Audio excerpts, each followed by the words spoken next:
bằng xương khác cũng ở đây đi. Kỳ quá. Kỳ quá. Bò thảo đi. Bò thì lấy gì cái ta. Đi. Bước. Bước. Bước. Dễ sợ vậy. Bước quẹo qua đây. Đi ta tở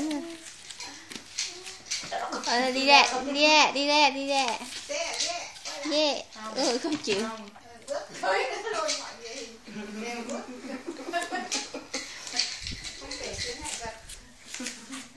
Lên nệm luôn.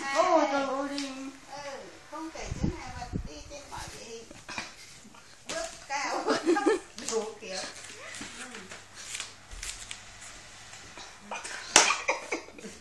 Đá thôi, cố tình đá là bà nó cố tình đá đó. Đây đây. Đá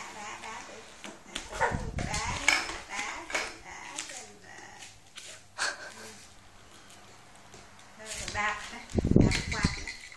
Đi gì nha. Đi nó còn nhiều. Đi chơi ra gì.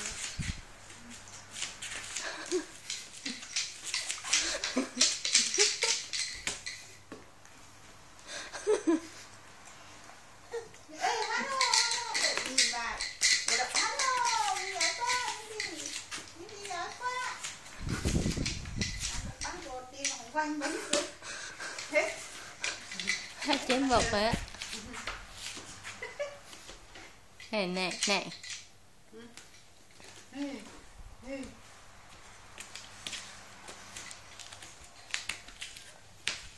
Mặn đồ thấy bụng bự dễ sợ luôn. Bi nới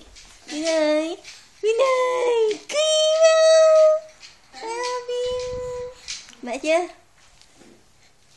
Đó, giờ nó sung vào.